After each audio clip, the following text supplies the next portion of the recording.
Hey there. Thanks for tuning in. You ready for another episode of my Bigfoot sighting? Alright then, let's do this. Seen a bunch of run-down no-horse towns where the church is the backbone, loves and the plow, and the five-string melodies grooving, with the farmland rows where the roots run deep, beyond the noise of the busy streets, where the songs of the South are soothing. When I hear the front porch picking down, home rhythm ringing out, I don't run from banjo music. Yeah.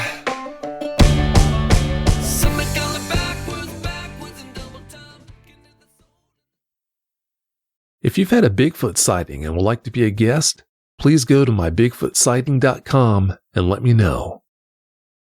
My Bigfoot sighting happened last September.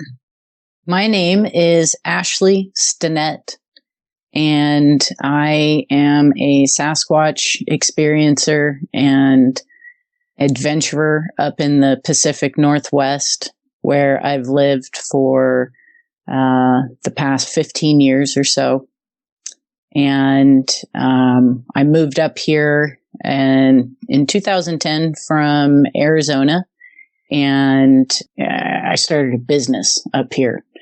And I had never had any type of experiences with Sasquatch that I had known about in my life, although I had some experiences with paranormal stuff like ghosts, or I did have a pretty extensive amount of UFO sightings throughout my life.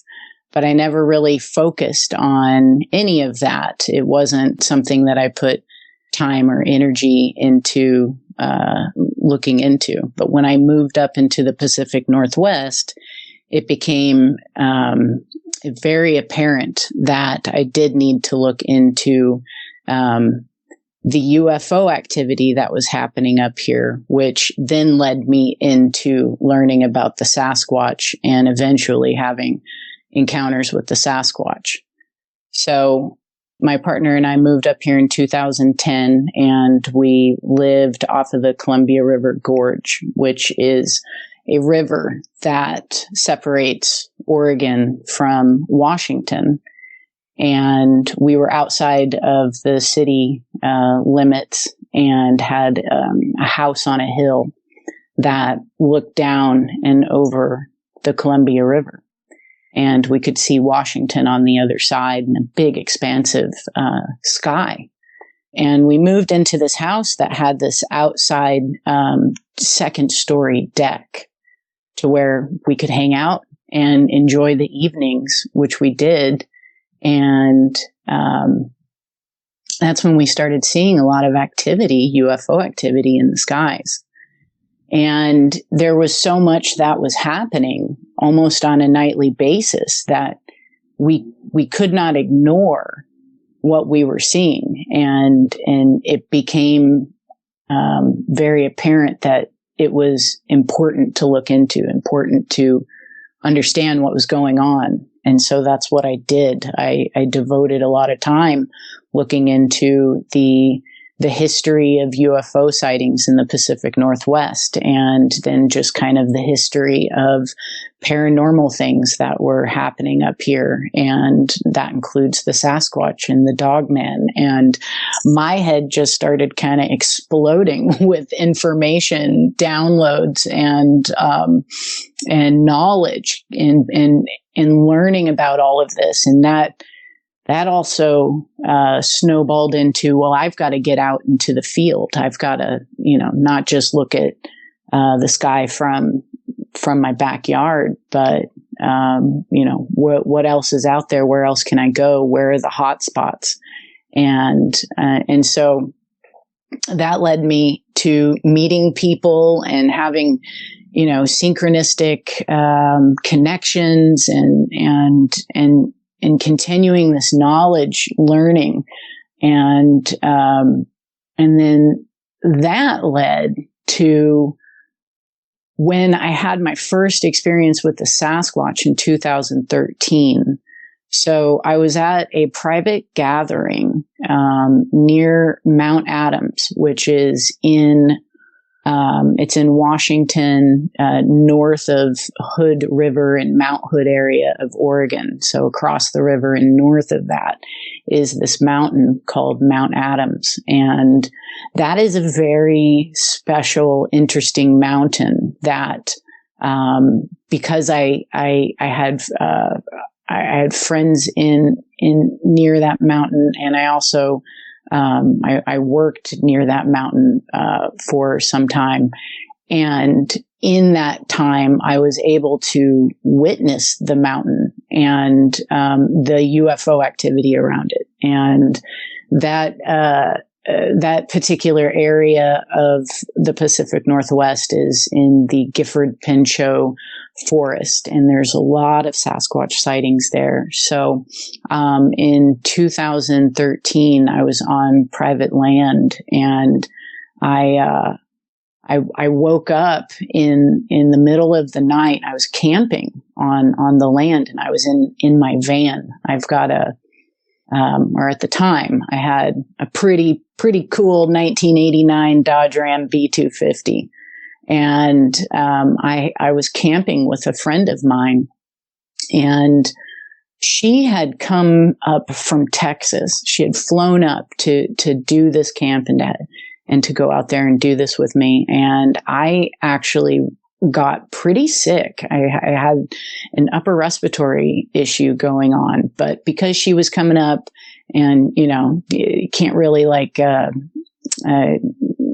get your money back for your plane ticket or whatever. It's like, okay, let's continue on with this. Let's continue with the camping. So we did, even though I was feeling a bit under the weather. And she, if you can think of the inside of the van with the front two captain's chairs, and then there's a second row of captain's chairs, and in the back there's a bucket seat that you can lay down flat and turn into a bed. Well, she had taken the front passenger seat, and she was sleeping in that area, and I was in the back on the bucket seat that was laid out. It was 3:00 in the morning. I woke up and I started coughing, and I couldn't stop coughing, and I didn't want to wake her. So I just quietly opened the doors from the back of the van, and I stepped outside. And while I was out there is when I had my first experience with the Sasquatch.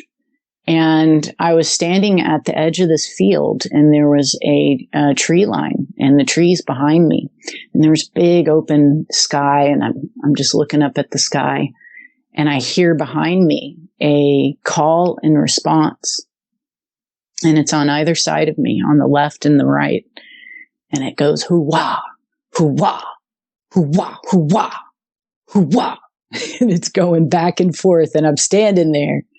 And I'm there's no one else is up, and I'm just standing there, and I'm hearing this behind me. And at this time, I'd had all these experiences with UFOs. I had learned that the Sasquatch were part of this new reality that was unfolding for me.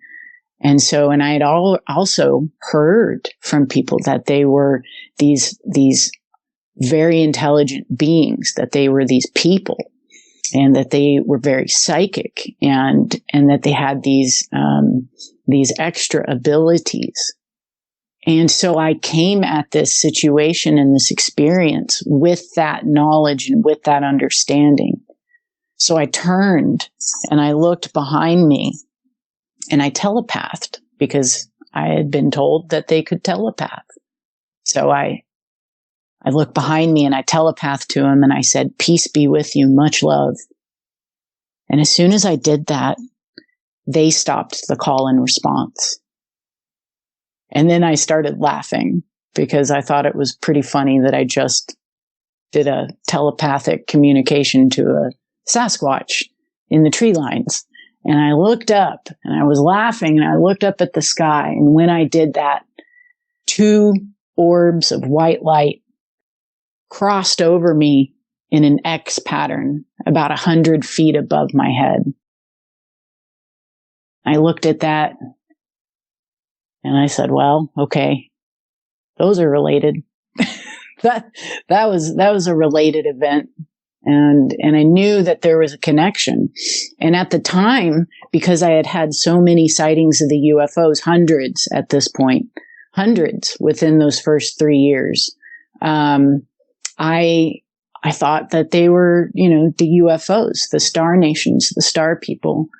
At this point, I'm wondering if it was the Sasquatch, if they were responsible for the orbs of light, because now I know that they can produce orbs of light because I've seen that since then.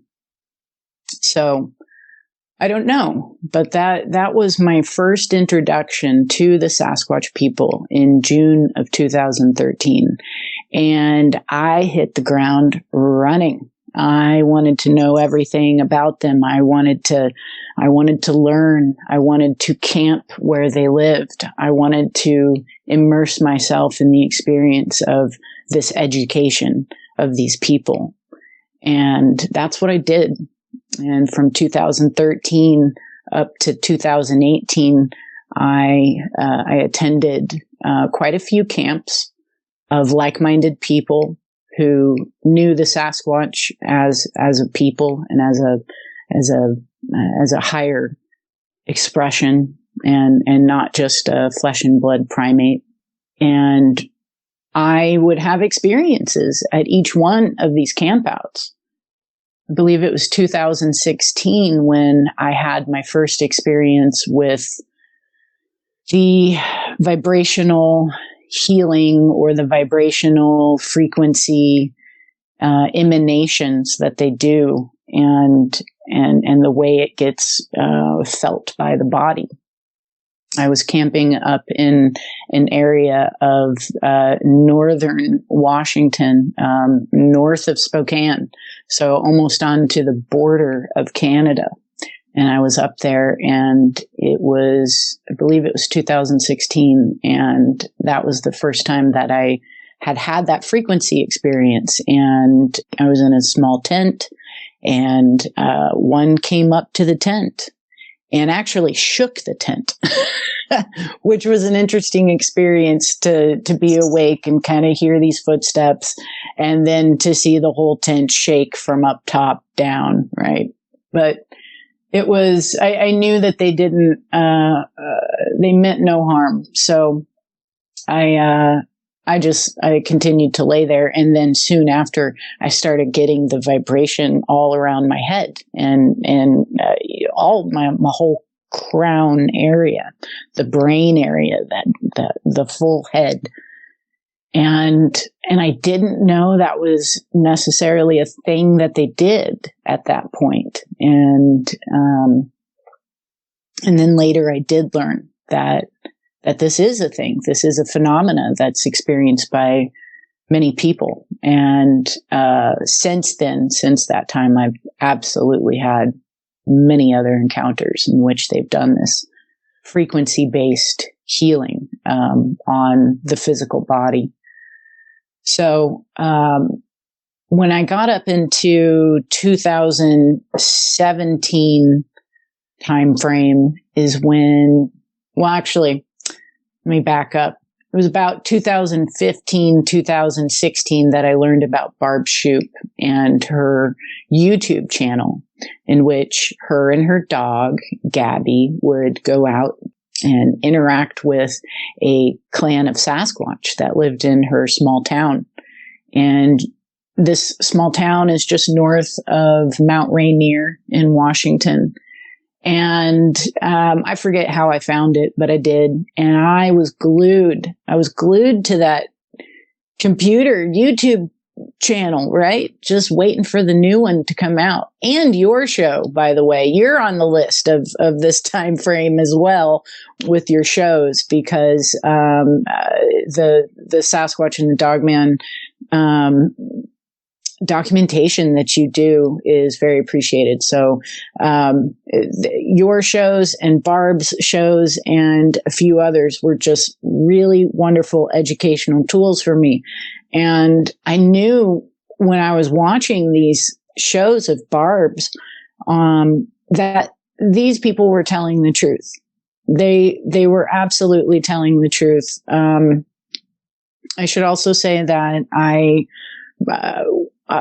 part of my career, my professional career, has been in law enforcement, and I worked in law enforcement for 8.5 years or so, and I'm really good with reading people and kind of evaluating the truth that's coming through.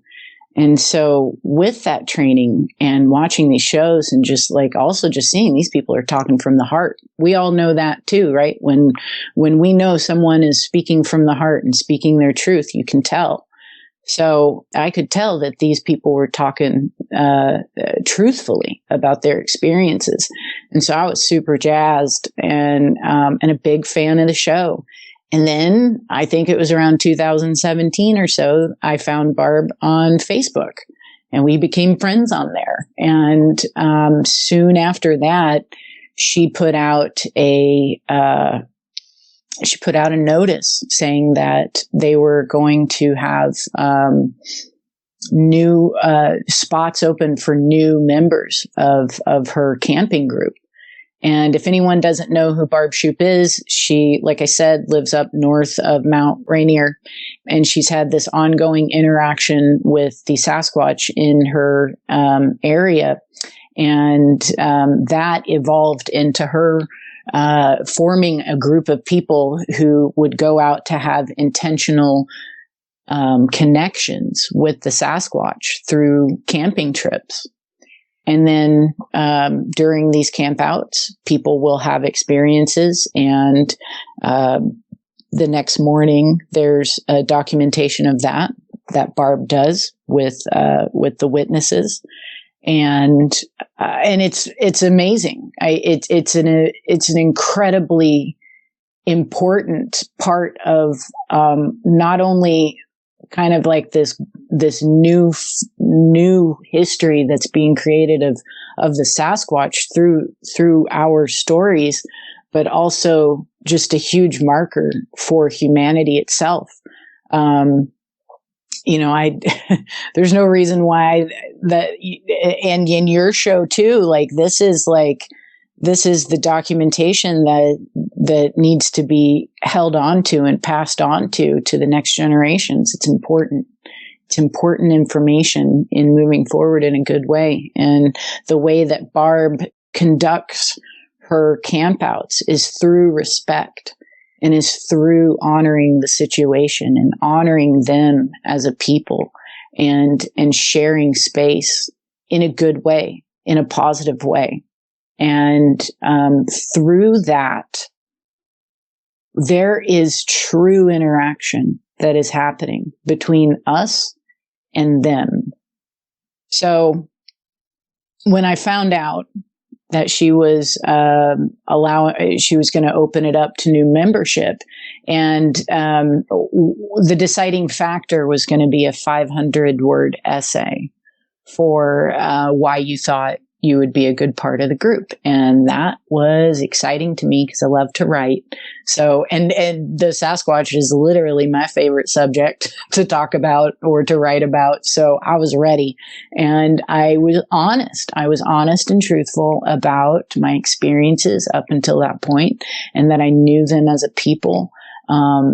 And I was picked along with a few other people to go on a camp out in June of 2018.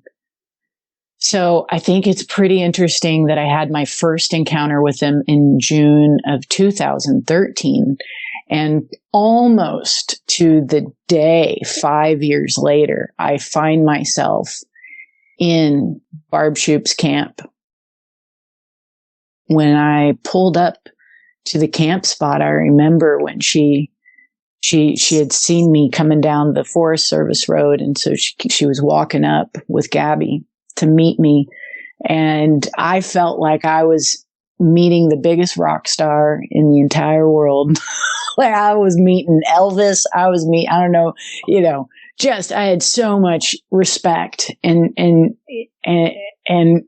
love for this woman, for what she was doing, and admiration for her courage to tell these stories and to bring forth the light into this subject the way that she has. So it was great. And then I've been camping with them ever since. And it's been phenomenally beautiful and the best, most enlightening experience, educational experience, that I've been on in this lifetime.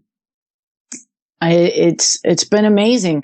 And that first camp that I went on with Barb, when I pulled up there and I got everything set up and then I walked over to her and we got into a conversation and she said, well, if you have any requests, you can ask them, and you can just let them know. You can telepath to them. You can just tell them in your head. You don't even need to say it out loud. But if you're coming to this camp and you're seeking something or some aspect of connection, let them know. And so I did. And this camp out was literally one of the most important points in my life because what happened at this camp out and what had kind of led up to this moment. This was 2018. So I was 38 years old at that time. And I had struggled with alcoholism for my whole adult life. Starting in my early teens, I began drinking alcohol. I had alcoholism in my family. I had trauma. I was in law enforcement, and I was also in the music scene. So, alcohol was a very large part of my life for a big chunk of my life. And I knew that I needed to get away from it. I knew that I needed to cleanse myself of that addiction. I knew it was an addiction. And I was so addicted that it was a struggle, that I was never successful up until that point to take care of by myself. And so I looked into the forest after being told from Barb, hey, if you need help from them, just let them know. Just talk to them. And I telepathed to them. And I said, please help me heal that which I need to heal. And I said it in that way because I was still too ashamed to say that I was an alcoholic and that I needed help with this addiction. There was so much kind of like internal shame. I couldn't say it like that. So I said it in this other way. I said, can you please help me heal that which I need to heal? And I went along my day, and it got into the evening time. And I remember I stayed up pretty late with one of the other new campers. And it was just the two of us around the campfire. And it was probably 1 o'clock or so. And everyone else had gone to sleep. And I stood up to say our goodbyes for the evening. And I started walking to my tent, which I had set up my tent down in this valley. And at that point, I had gotten to the camp pretty early in the stretch of that camp in the first couple of days. So there wasn't a lot of people there yet. And in the area that I set up, no one else was set up there yet. So I was just alone in this drop off that went next to a creek. And it's interesting. You would think that I would have had a bit of fear or something walking my first time in this area, knowing absolutely for certain that they are all around. But I didn't. I had a very calm, demeanor and calm interior. And I walked over to my tent, and it was a smaller tent, one of those, they say it fits 4, but it really only fits like you stooped over. So it was a smaller tent, and I had an air mattress that I had inside of it. So that kind of took up a lot of the space. And I got to my tent, and I got in my tent, and I was laying there, and it was super cold. I remember that. I remember it was so cold. And I was laying there for a good maybe 20 minutes or so, 30 minutes. And I had my eyes closed that whole time. And I was like, wait a minute.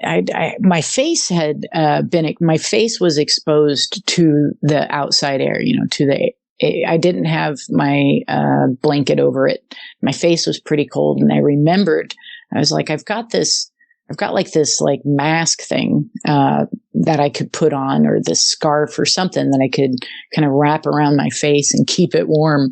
And it's in my bag, and my bag is right next to me. So I opened my eyes to look, try to find my phone or whatever, flashlight to get this scarf.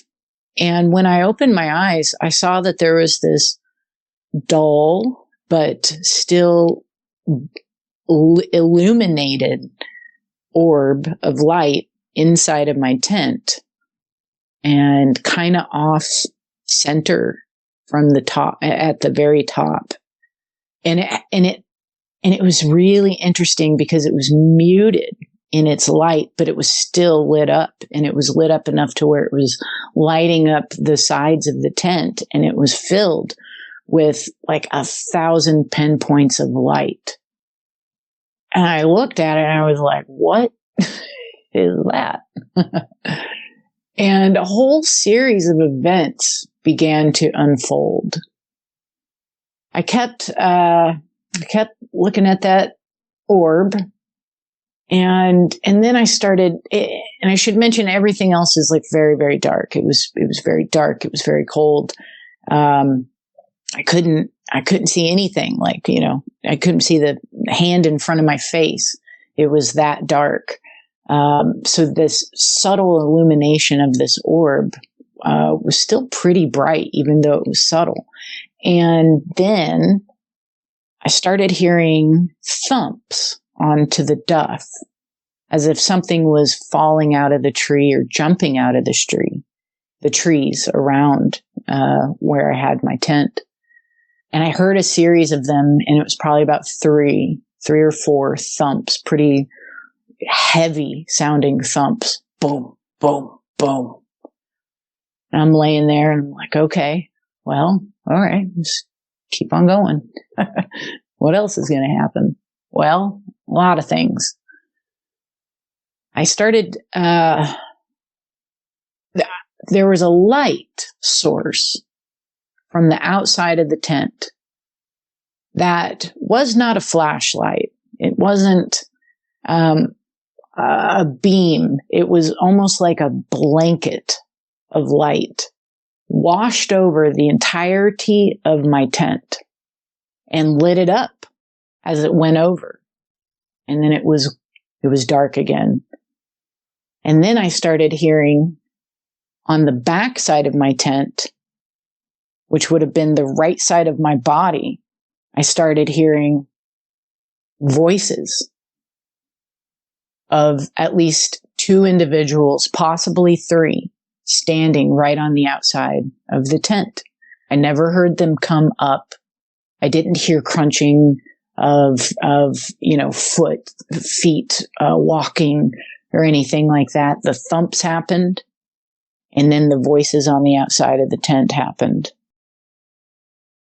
The language and the sound of their voices, I've yet to have another experience like this. I have not heard this again, which I have heard the Sasquatch speak, but it didn't sound like what I heard that night. And it's really making me wonder at this point, because it was so different, if it was not the Sasquatch, that yes, the Sasquatch were there and part of this event, but that also star people were there too. And that the language that I'm about to describe to you was coming from star people. Because I think a lot of individuals came together for this particular series of events that happened that night after I made the request that I did telepathically. So the two to three voices that I heard on the outside of the tent were monotone. I can't describe the language. It was unknown. It was an unknown language, but I could tell that they were communicating to each other. And it was a monotone, and it was also, it was neither feminine or masculine. It was in between. I can't tell you that they sounded like they were female or male. It was a monotone, and it was a middle ground in every which way you could think of. But I could hear the back and forth of this communication. And then I got a body scan that went down from the top of my head down to the bottoms of my feet. And that happened about 3 times. And it was this electricity, this vibrational electricity line that moved down like a body scan. And I also was touched on either side of my head, starting at my temples.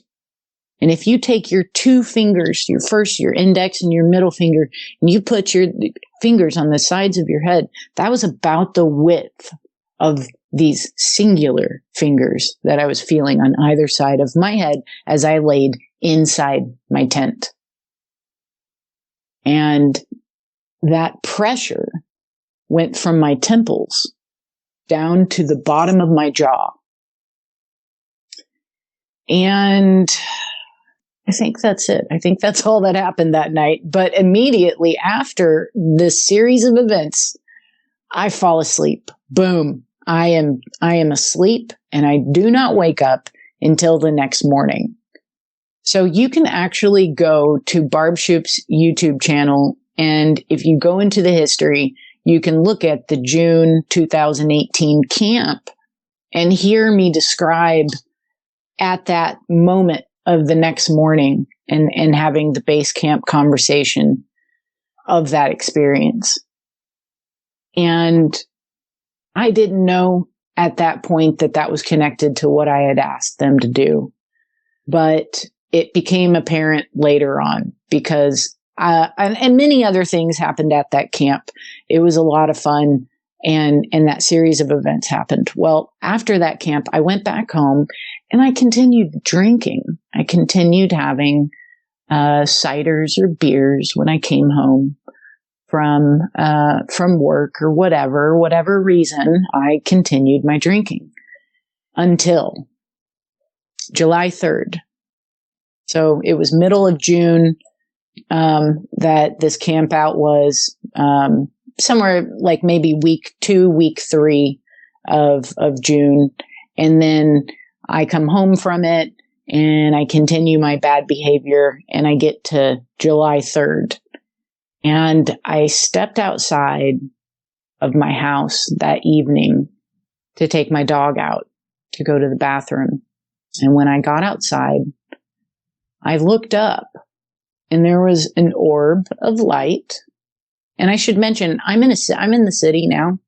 I'm in a suburban area.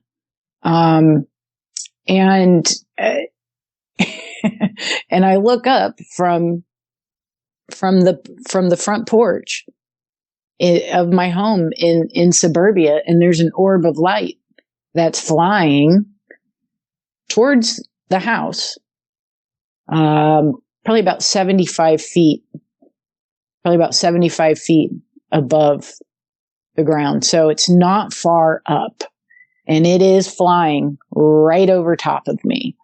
And I have, at this point had plenty of experiences with the UFOs, plenty of sightings of this type. Maybe not this low, but it was not a shock to me to see an orb in this way. So I acknowledged it, but it flew right over top of me. And I had to like turn my head in kind of a funky way and turn my body around so I could continue watching it as it flew over the house. And then I didn't see it anymore. And I came back in and it really wasn't that big of a deal. It's like, oh, cool. I saw that. That was awesome. And I went to sleep. And the next morning when I woke up, it was 4th of July. And my partner had to go to work, and I had the day off because it was the 4th of July, and she was getting ready for work. And so when I woke up, I tried to go to the bathroom, and I stood up out of bed. And when I did, the entire bedroom was spinning, and I couldn't stand up. It was like I still was drunk or something. I was like, what is going on? This is crazy. I didn't think I drank that much last night. This is crazy. So I let her know or that I wasn't feeling too good. She was getting ready for work. And then I came back and I laid back down, and went back to bed. I was like, I guess I got to sleep this off. And so when I woke up an hour later, she had already left and gone to work. And when I woke up that hour later, it was worse. And then I went back to sleep and I tried to sleep it off. And I woke up again and it was even worse. So now I can't stand up. The whole world is spinning as if I had just drank like an entire bottle of Jack Daniels to myself, right? And I called her up and I was like, something's wrong. I don't know what's going on, but I got to go to the hospital. So she comes back home. We get to the hospital. I go to the emergency room and I'm diagnosed with vertigo. And I'm like, okay, vertigo. Okay. I've never had that before. Maybe I turned my head weird last night when I looked at that orb. I don't know, but, came back home and I had vertigo from the 4th of July to October. And it was like this every single moment that I had my eyes open.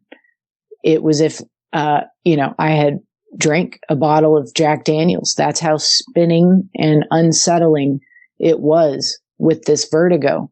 And that happened from 4th of July to October. That means I couldn't drive. I had to walk with a cane. I couldn't work. I was completely thrown for an absolute loop. I couldn't do anything and I couldn't drink. I didn't want to drink. I didn't want to be anywhere near alcohol because every moment I had my eyes open, it felt like I was so drunk and it was so gross to feel that way months upon months. And the only thing that I did do, I had this time now and I had to go within and I had to face some really big shadows of myself. And I had to really look at all of these experiences that I had with the Sasquatch and with what happened when I looked into the forest and I asked if they could help me heal that which I needed to heal. And then how, I continued my bad behavior. And then on the 4th of July, I have this happen to me. And through these experiences with the Sasquatch, up until now, all of these experiences, I've experienced more so than anything, their beautiful humor and their loving humor, their dry humor, their dad joke humor. And so I'm looking at all of these evidences now and I'm putting together this personal story for me of this transformation of not drinking alcohol anymore because there was I put out a call and there was a response. This was a different call and response than the one 5 years prior in that June of 2013. But here I was 5 years later, and I had asked, and there was a response, and there was this really, really potent, real response from that did help. I think about when they touch the sides of my head from the temples down to my jaw. And then, when I'm home and looking at vertigo and researching it and trying to learn about it, where does it come from and why does it happen? And then learning that it's in the inner ear and that there is an imbalance within, the inner ear that creates the imbalance of you and your perception and and how you're able to perceive your reality and stand up straight. Well, that's the same area that gets messed with when you drink alcohol. So it's like I was having this experience 24/7, and it was this beautiful healing that came from them. And it was in that same vein of like, your dad caught you smoking cigarettes, and so he sat you down and made you smoke an entire pack. And then you got so sick you never wanted a cigarette ever again. Well, I went to this camp. I asked for some help. And when I didn't have the strength to just walk away from it, I got a boost. And that boost happened on Independence Day, which started my independence from alcohol. And I've never touched it since. And it's brought me closer into this education with them. I think that it goes hand in hand, that there's a purification of self, that if you put forth the effort to really purify yourself in good ways, emotionally and spiritually, the connections that you can have with the Sasquatch people is exponential in its goodness. And in the way that we can work together. So that was my first experience with Barb Shoop and her camping, and it just skyrocketed from there. And I've been camping with them, like I said, ever since. And we dedicate our time between 3 to 4 different spots throughout the year. And they're places that we're going every year. And the relationship that we are building with the clans in the areas they're amazing. And I'm not the only one that has had a spiritual or physical healing from the Sasquatch in my group or even outside of my group. It's becoming kind of more known that this is a thing. And I've seen it happen, and I've seen the transformations that the people within my community up here are going through when they put forth this effort into the connection with the Sasquatch in their local areas or in group camping, and it's just amazing. So this path of autodidactic learning and adventuring and learning through the adventure has brought so many good people into my life through this Bigfootin'. The community up here is amazing. And there is a series of films that I actually got to participate with. A friend within this community, his name's Tobe Johnson, and he was connected with some filmmakers, some local filmmakers from Portland area, who during, I believe it was 2020-ish, they wanted to devote time to making a film about Sasquatch and a documentary. And they got with Tobe, and Tobe said, "Hey, there's a lot of people that I know that have great stories." And so they created a film called A Flash of Beauty, Bigfoot Revealed. And it had wonderful success. And it's a phenomenal film with great documentation from real people who are having real experiences. And when they were making that film, they were getting so many stories from people that had this underlining theme of the paranormal, and that there was a lot of weird stuff that was going on with these experiences that people were having.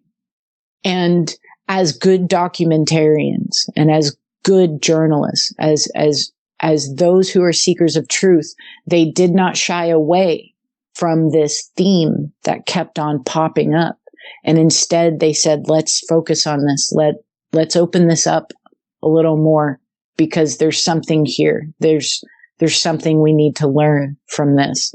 And so they decided to do a secondary film project where they were going to focus on the paranormal aspect to the Sasquatch experience and encounter. And because we have this community and we're all kind of like tied in, I learned about this. And so I raised my hand, digitally, I guess, and reached out to the filmmakers. And I said, hey, I've got a lot of stories. I've had a lot of experiences if you'd like to hear them. And so they did. And I was able to participate with that second film. And in that film, I describe a little bit of what I just described to you with that first encounter in Barb's camp, and in the beginning stages of that healing that happened. I also share an experience where there's some film that's in my segment as well that goes along with that experience. Like I said earlier, there's this orb connection to the Sasquatch. What I know and what I've experienced with the Sasquatch is that they absolutely can cloak. They absolutely can shapeshift. They can turn into orbs and travel as an orb. They can be, it seems like they can do anything that they want with their bodies. They are not restricted to the physical.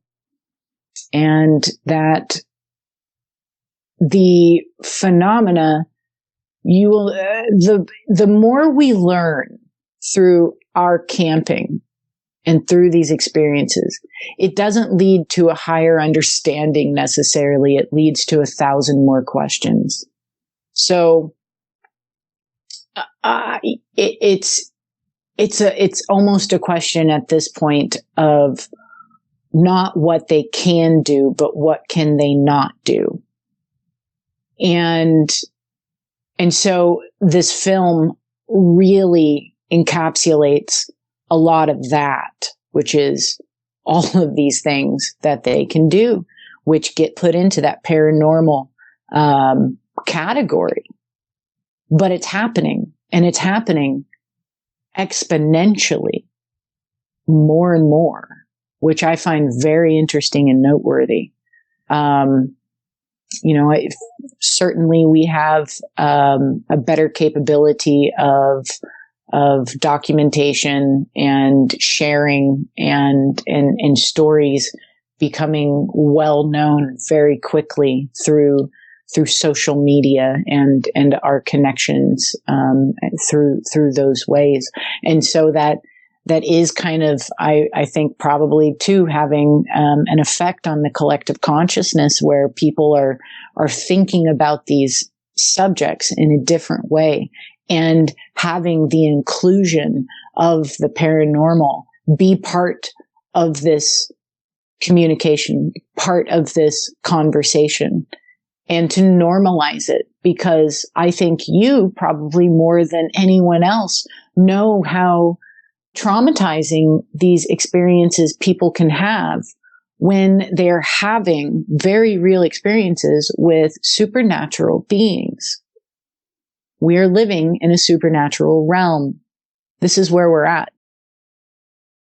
Even if there was just one person, one place, in some place in the totality of time that saw something weird, then we'd be in a supernatural place. But it's not just one person, one time, one place in history or the future. It's now. It's everywhere. It's written in our history. It's written within our oral tradition, or not written in the oral traditions, but it's spoken in the oral traditions. It's sung in the songs. It's known in the scriptures. It's known in the holy books that this is a supernatural realm, and that there is some way in which the human is the center of this experience, and that we are having a physical experience per se, but that there is also a non-physical experience happening as well. And that these supernatural beings outside of humans can interact with us, and that they run the whole gamut of expression from positive to negative to indifferent. So I think it's really, really important that when we talk about the Sasquatch and talk about the supernatural realm, that we do talk about that as well. Because I have just given you a few examples of the loving and nurturing and beautiful ways in which I've had interaction and connection with them, and the ways that they've helped. But something that I also like to say is that they're not the only ones in the forest, and they're not the only other expressions of our Creator. And that, you know, there seems to be some negative things out there, some negative entities, beings. I personally have not had a negative experience in this time frame from 2000 for the Sasquatch from 2013 to now, and from the UFO activity my whole life, and then a very large concentration starting with moving up here, and then engaging in that communication, that connection with them through sky watching nightly, through putting my intention out while I'm out there, through them coming through and getting brighter as I say thank you to them. I've never had negative experiences that I'm conscious of with any of them. It's been very, very positive. And when I say that I've seen a lot of UFOs, I say this as someone who cannot tell you where they come from or who they are. I don't know that. I have not been given that information. I have not had a face-to-face. My interaction with them is, geocentric for me, and they are in the sky. And that's, that's the bulk of it. Now, if they were standing outside the tent in 2013 on that first camp out, 2018 on that first camp out, potentially, but didn't see them. All this is to say is that all of these encounters, I've seen 1,000.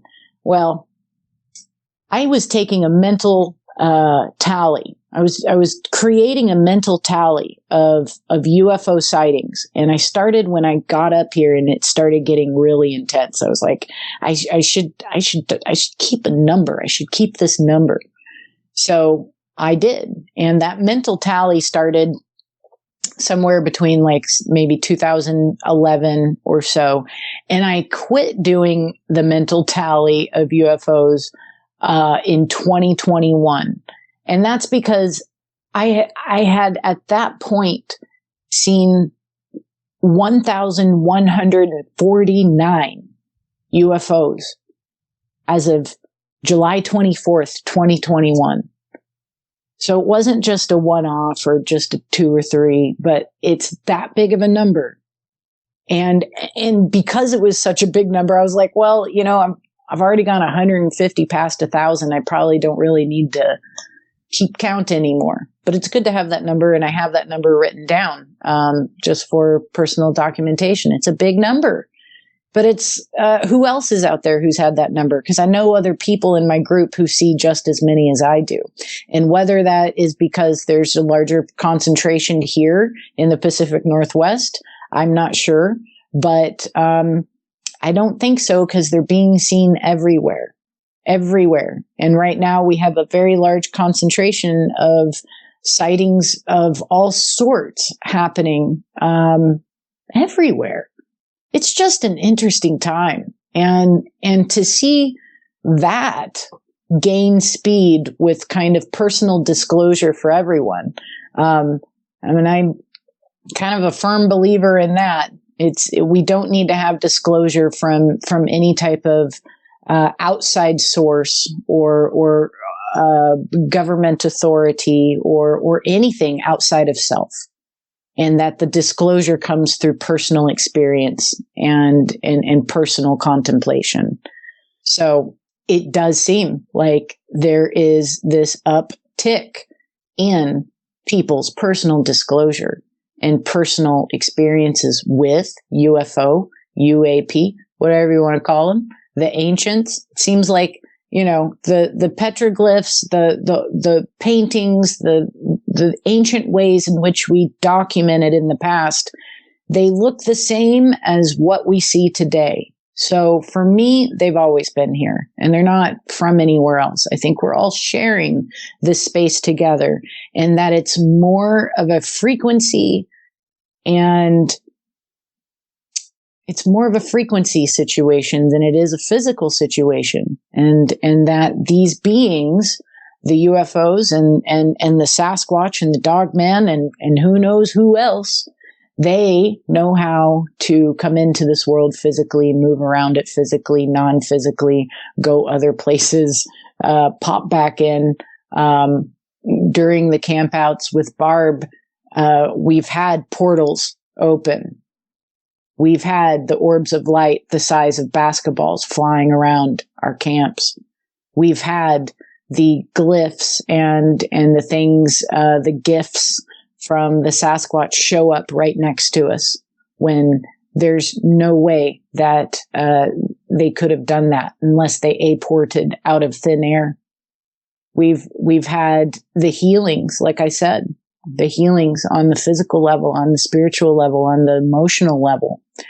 We've had, the fun physical things like the footprints and whatnot.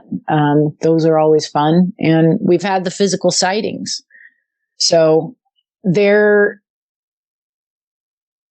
so much that goes on, and there's so much that I've experienced in this time of devoting myself to learning in the best ways and growing in the best ways with this topic and with these people. I think it's hilarious because I've had all of these real big paranormal experiences, outside the box experiences with them from 2013 to 2025. But it wasn't until September of 2024 that I had my first physical sighting. And I know that they're doing everything on their timeline. They know exactly what we need when we need it, and that they would never overload our senses from an experience. And that every interaction that I have with them is an education, and that they are teaching me. And kind of, you're building the callus to play the guitar. You're building the experience of being out there and the subtle ways in noticing energy, noticing yourself. And so I finally did have this physical sighting this past September. And the way it was presented to me is so amazing. And I tell you, it's pretty cool. So this past September, I went out camping with Barb and the group. And and everybody, I told you earlier, there was kind of like this where I had my first experience, and I was down in this valley area. During this camp out is where everybody was primarily located, was down in this valley. Not me. I was up on the other side of the road over in this little nook and cranny of a spot where I had never camped before. I've camped a lot of different spots in this area, but I had never camped over there. Usually we've got a camper who will utilize that space because he's got a bus, and he'll park his bus there, and it's easy for him to back his rig into that spot. But he wasn't at this camp, so that spot was open, and I was like, you know what? That looks really good. I love, there's a grouping of trees of these Douglas firs that are probably, I don't even know, 200 feet tall. There's this little grouping of like 5 or 6 of like 200 feet tall Douglas firs. They're gorgeous. And they're on the side of this mountain, really, this hill, this mountain. It's, the backside of where I put my tent, it just kind of goes straight up, and it's wooded, and there's all of these amazing trees growing on the side of this hill, this mountain. And this is like right at the base, and it's a cleared area.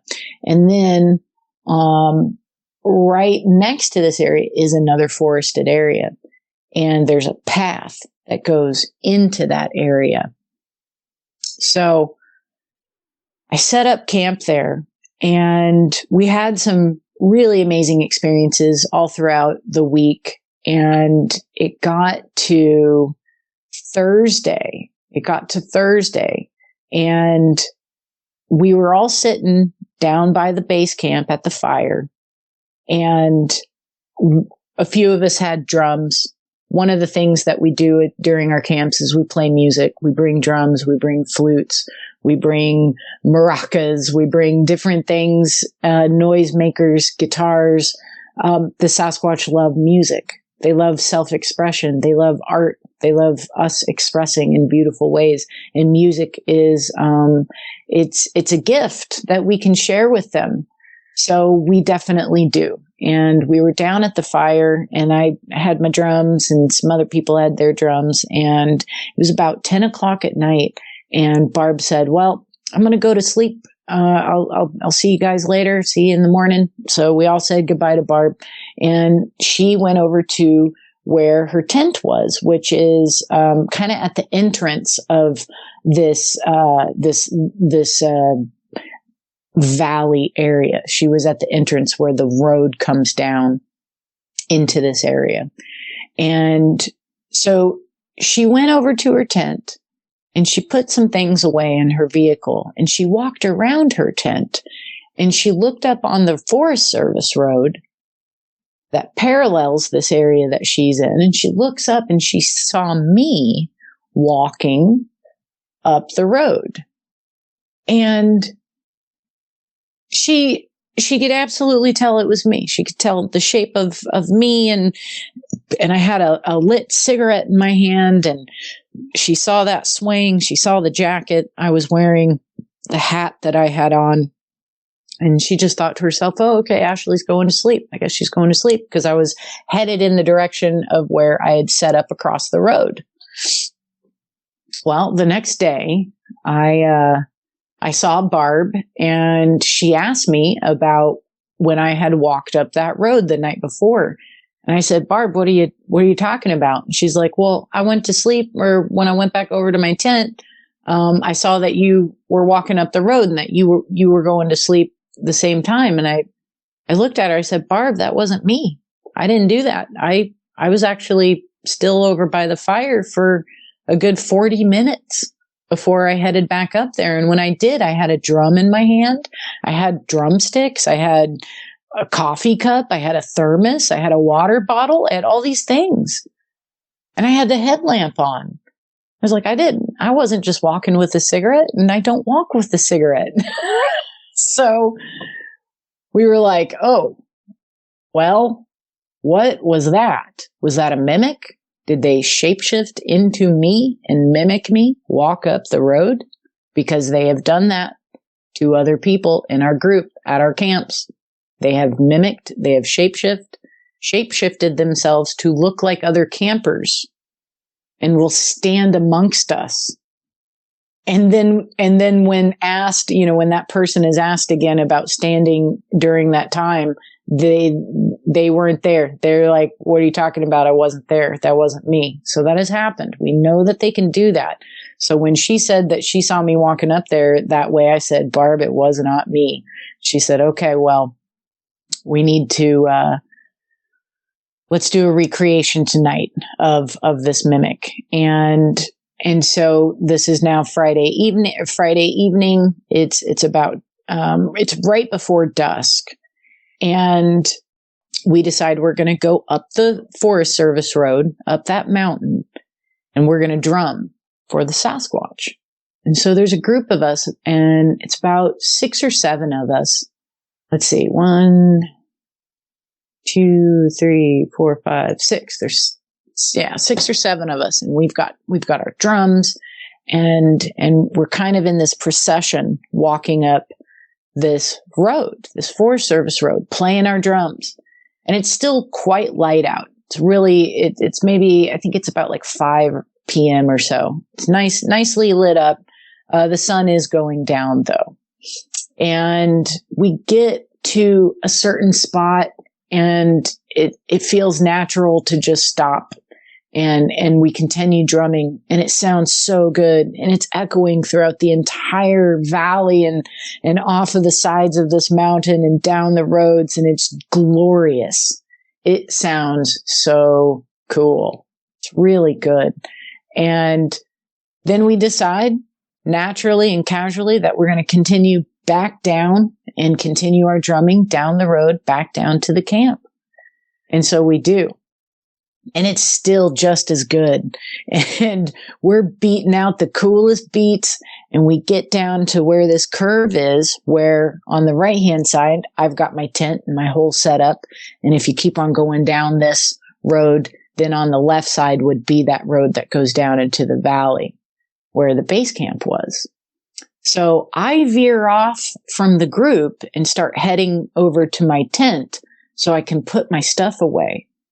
And I put the drum away, put everything away, and then I start back, and the group of people that I with has now split into a smaller group of Barb and one camper, and then those other participants were walking back down the Forest Service road and then made that left down that other road to go back down to base camp.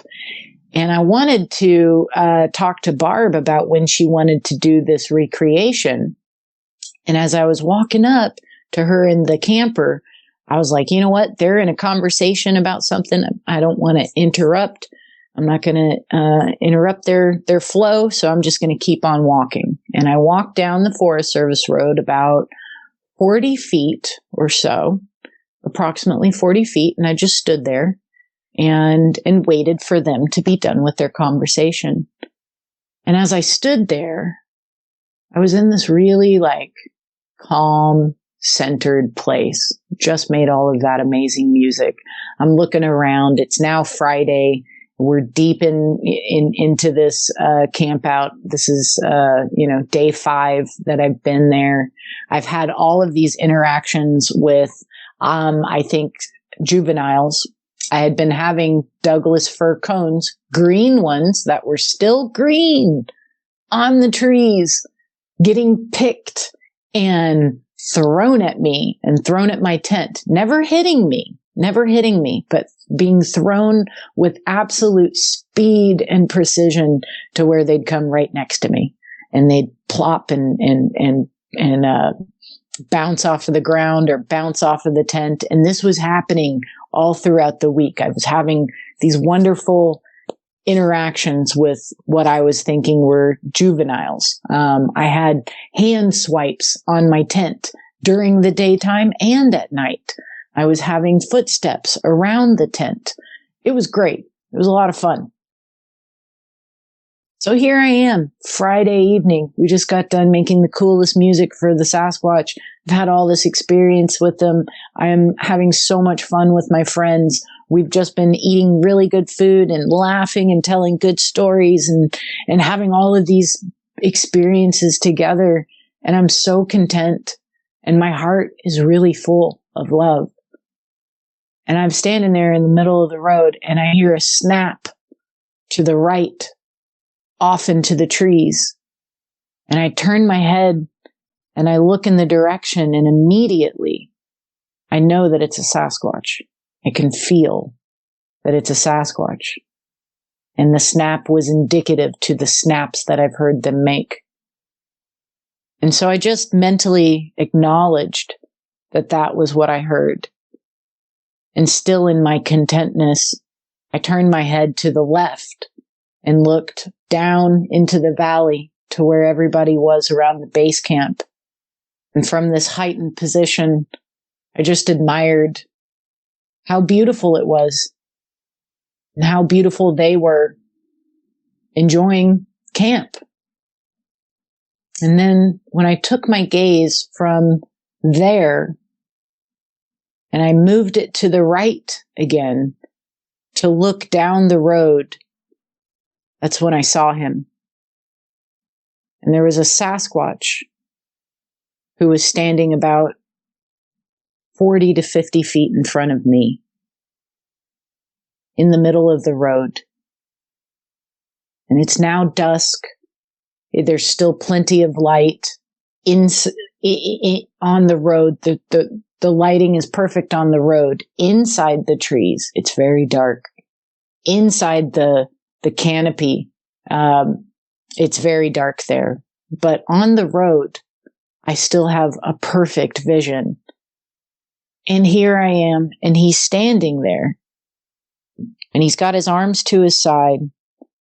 He's completely physical. He's black from head to toe. He's approximately 5 to 7 feet tall. I'm thinking he was more between 5 and 6 feet tall. But I do want to have that approximation. He wasn't super tall because he was still a kid. He was about 5 to 6 feet tall, pitch black from head to toe. He had very broad shoulders, but he was still thin. He almost had the closest type of body type I could think of is a professional swimmer, like an Olympic swimmer. Very lean, but also very muscular and very broad-shouldered. And I'm looking at him and I'm taking in all these details. And my brain is trying to process what I'm seeing.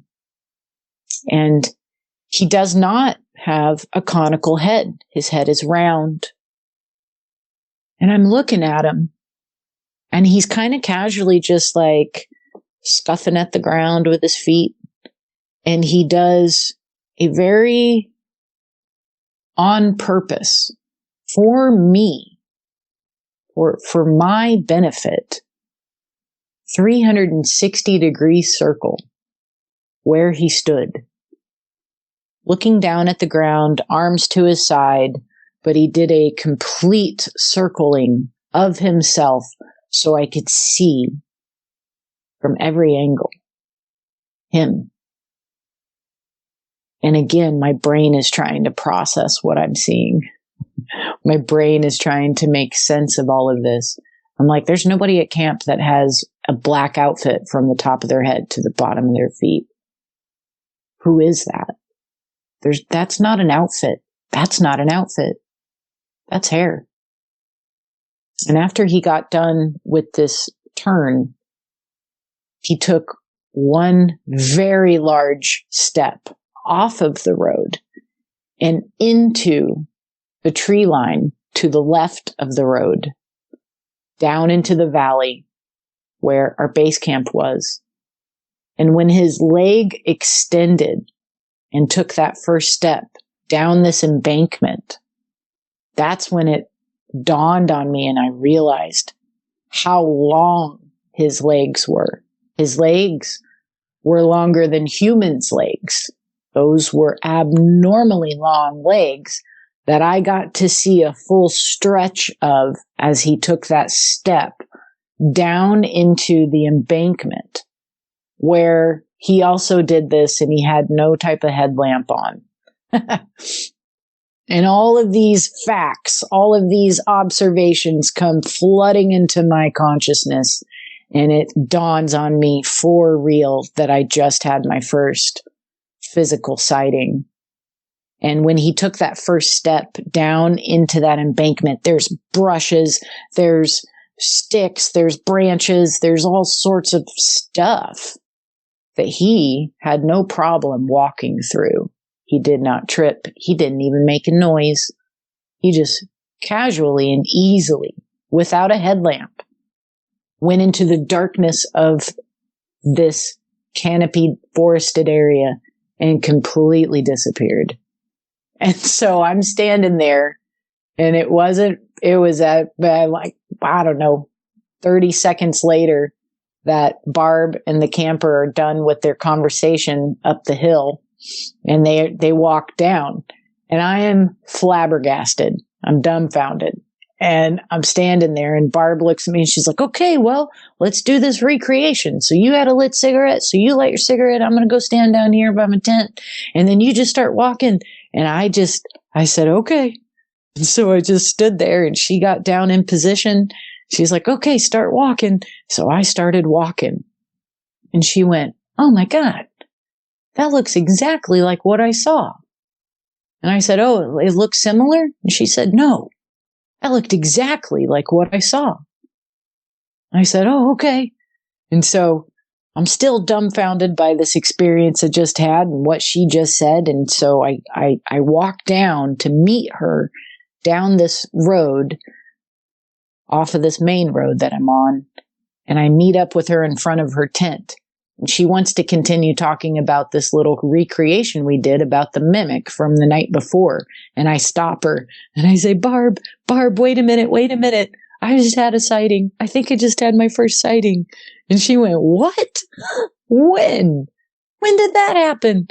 And I told her, just right before you did this and we did this. And I was standing there and you guys were up there. And then this happened and he walked and he went right over here, which is right over the other side of the little road that goes down into this area. And when I pointed over in that area, she looked at me, and then we both looked over into that area, and she saw the darkness shift. And she said so out loud. She went, whoa, the darkness just shifted. And I said, yeah, he's probably still there. So that was my first sighting. And there's so much to unpack with it, because looking back at this experience, I don't know if it was a mimic that happened that she saw the night before of a Sasquatch who shapeshifted into looking exactly like I did, almost 24 hours later. So it's like, did she see a mimic on Thursday night, or was there a time loop or some displacement of space-time that occurred? Because just moments before I did this recreation on Friday night, I have a sighting of a multidimensional being who bends space and time by walking through the worlds. So did something displace during that moment, which time looped that event to where she saw it on Thursday? I don't know. I don't have explanations. I have 1,000 more questions. And I'm really happy about that. I'm really happy that I have 1,000 more questions. I'm really happy that we can continue this conversation and this unfoldment and this new paradigm that we're moving into, of the recognition of these people, the recognition of what they can do, and the recognition of how we can work together and live in more harmonious ways by really, we can just watch them. We can learn from them. we can see how they're doing it, because they are. If you think about humans and all the different ways in which we move through this world, and I like to say it's all with purpose. Everything's super individual for the soul to learn and experience and go through, and it seems like this is the place where all of that expression gets to happen. And the same with the Sasquatch. They get to come here and have their experience and live their lives and do that too. And it's amazing that we've all found ourselves here together. So, what can we do with that in a good way? How can we get back into a better relationship with them and into a better relationship with nature, and ultimately into a better relationship with each other and ourselves, into a more balanced, harmonious connection? I think we can do it. I think we've done it in the past. I think there's plenty of evidence to show that even with the Sasquatch and us, that connection has been there. And through whatever type of amnesia has happened that has separated us, it doesn't seem like that separation has been for a very long time, and that we are kind of on a speedy path of reconnection. And so I'm very excited to be a part of it. I'm humbly grateful for all of the ways in which the Sasquatch people have had the most positive influence on my life and on the way that I conduct myself, on the way that I go within and ask the deeper questions and have higher expectations for my conduct, for how I move in this world, with more respect and more honor for this experience, for them, and for my fellow brothers and sisters of humanity. We aren't the enemy, and neither are they. I did start recording and sharing my experiences on a YouTube channel. You can find that at CryptoCryptid 1487, 1487, CryptoCryptid 1487, or just look up my name, which is Ashlea Stinnett. And you spell that a little differently. It's Ashlea for Ashley. And then Stinnett is Stinnett. So on the YouTube channel, I've got over a year's worth of the filming of the campouts that I go out on. And then there's also a section, a playlist for interviews that I've done. And then also within that section, it can take you to the documentary that I was a part of, A Flash of Beauty, Paranormal Bigfoot. And then that can also show you the extended interview and so many other cool eyewitness reports. So, that's the best way to check out and see what I am doing and keep apprised on all of the adventures. Again, that's on YouTube, CryptoCryptid 1487, or just look up my name, Ashlea Stinnett. Well, that's it for tonight's show. If you've had a Bigfoot sighting and would like to be a guest, please go to mybigfootsighting.com and let us know. Thanks for listening. Have a great night.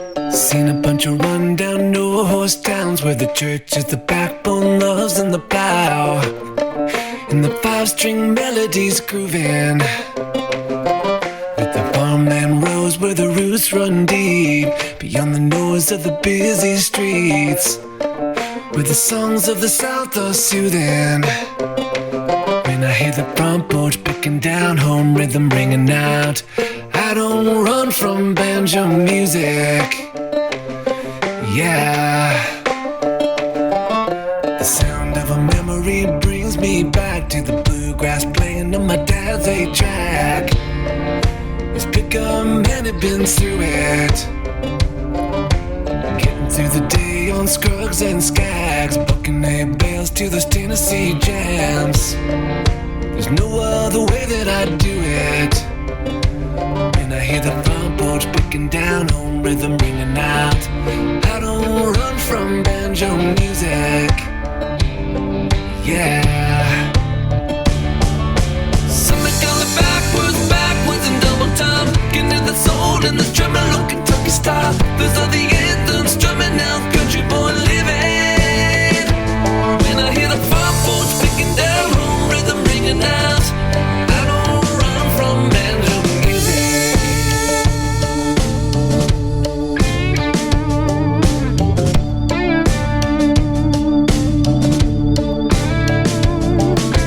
Pace of the city life drives me wild. The only tune is the cars rushing by, with the bass on the stereos booming. When I hear the front porch picking down, home rhythm ringing out, I don't run from banjo music. Yeah. Something going backwards in double time. Getting to the soul in the tremolo Kentucky style. Those are the anthems drumming out, country boy living. When I hear the front porch picking down, home rhythm ringing out, I don't run from banjo music.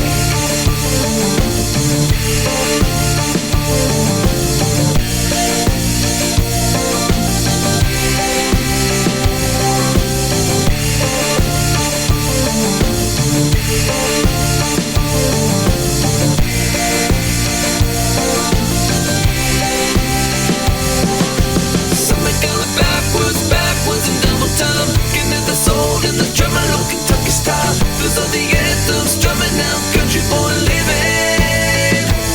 When I hear the front porch picking down, home rhythm, fried chicken, porch swing, mama's best sweet tea kind of sound.